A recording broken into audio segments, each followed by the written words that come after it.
মায়াবী শহর সিলেট। কি আছে এই সিলেটে?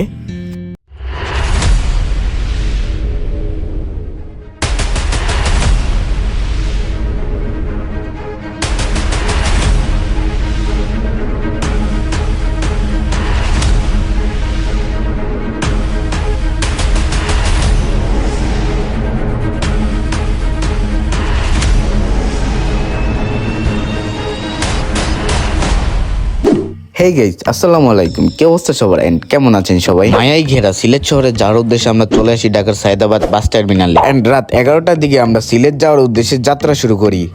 রাত 3টার দিকে একটি রেস্টুরেন্টে আমরা 20 মিনিটের যাত্রা বিরতি দেই এন্ড তারপরে আবারও সিলেট যাওয়ার উদ্দেশ্যে যাত্রা শুরু করি। সারা রাত জার্নি করার পর সকাল 7টার দিকে আমরা পৌঁছে যাই মায়াবী শহর সিলেটে। এন্ড এখানকার পানসি নামক রেস্টুরেন্ট থেকে আমরা সকালের নাস্তা সেরে নেই। নাস্তা শেষ করে আমরা কিছুক্ষণ বিশ্রাম নেওয়ার জন্য চলে আসি আমাদের বুকিং করা হোটেলে। এন্ড এখান থেকে আমরা ড্রেস চেঞ্জ করে সারাদিনের জন্য বেরিয়ে পড়ি সিলেট শহরকে ঘুরে দেখার জন্য। আমরা প্রথমে চলে আসি চা বাগান দেখতে। পুরা এলাকা জুড়ে রাস্তার দুই পাশে কিন্তু চা বাগান রয়েছে, আর এইখানে ঢুকতে হলে অবশ্যই অনুমতি নিতে হয়।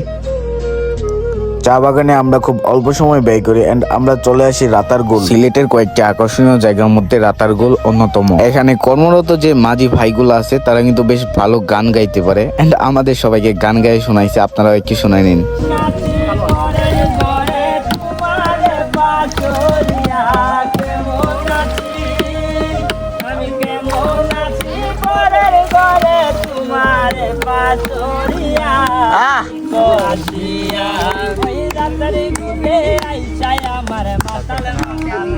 নৌকায় চড়ে গাছের ছায়ায় ডেকে থাকা জল রাস্তায় চলতে চলতে মনে হয় যেন কোনো জাদুর জগতে ঢুকে পড়েছি। পাখির ডাকে ঘেরা এই বনে প্রকৃতির এক আলাদা শান্তি আছে যা আপনি শহরের কোলাহলে পাবেন না। প্রায় 2 ঘন্টার মতো সময় ব্যয় করি আমরা এই রাতারগুলকে বিদায় জানিয়ে সাদা পাথরের কাছাকাছি অবস্থিত একটা রেস্টুরেন্ট থেকে আমরা দুপুরের খাবার সেরে নেই। দুপুরের খাবার শেষ করে আমরা সাদা পাথর যাওয়ার উদ্দেশ্যে নৌকাতে উঠে পড়ি এন্ড প্রায় 10-15 মিনিট পর আমরা সাদা পাথরে পৌঁছে যাই। ওই যে দূরে পাহাড় দেখা যাচ্ছে, এগুলো হচ্ছে ভারতের পাহাড়।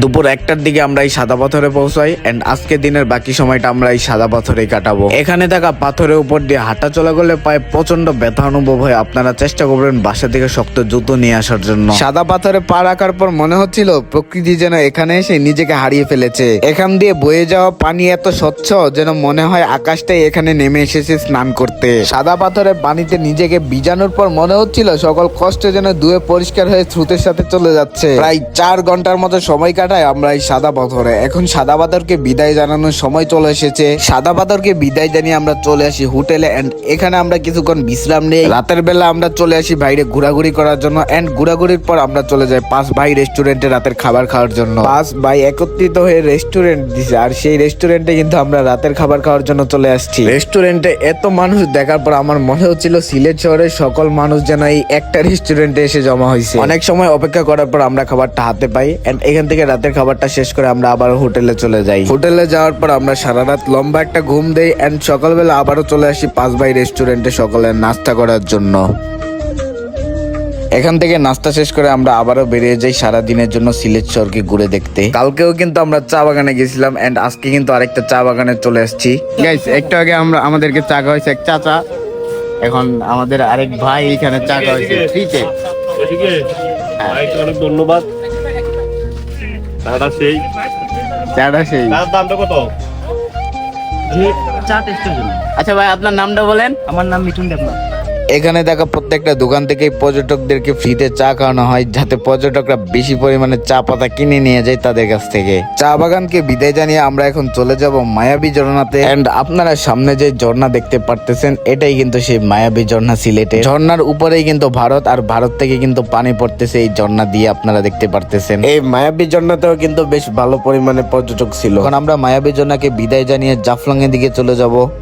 ফাইনালি আমরা জাফলং এ চলে আসছি। সিলেটের প্রধান আকর্ষণ বলতে গেলে জাফলং, বাট এইখানে কেন মানুষের আনাগোনা একটু কম ছিল সেটা আমি সঠিক বলতে পারতেছি না। আগের দিন আমরা সাদা পাথরে গিয়েছিলাম, ওইখানে পর্যটকের সংখ্যা অনেক বেশি ছিল, বাট এই জাফলং এ কিন্তু পর্যটকের সংখ্যা খুবই কম। আর সাদা পাথর থেকে জাফলং এর দূরত্ব কিন্তু অনেক বেশি, যার কারণে মনে হয় পর্যটকরা এখানে আসতে চায় না। মায়াবী ঝর্ণা থেকে আমরা তাড়াতাড়ি চলে আসছি কারণ জাফলং এর পানিতে নেমে ভিজে কিন্তু সাঁতার কাটবো। গাইস, একটু সমস্যার জন্য আমরা এইখানে সাঁতার কাটার ভিডিও করতে পারলাম না, কারণ আগের দিন যখন সাদা পাথরের মধ্যে আমরা সাঁতার কাটার ভিডিও করতে গেছিলাম, দুর্ভাগ্যবশত আমাদের ফোন পানিতে ভিজে গেছিল। ওই পারে কিন্তু ভারত, আর একটু উপরেই ভারতের রাস্তা আছে। আর ওই যে আপনারা ঝুলন্ত ব্রিজটা দেখতে পারতেছেন, প্রায় 2 ঘন্টার মতো সময় কাটাই আমরা জাফলং এ। এন্ড এখন জাফলংকে বিদায় জানিয়ে আমরা চলে যাব আগুন পাহাড় দেখার জন্য।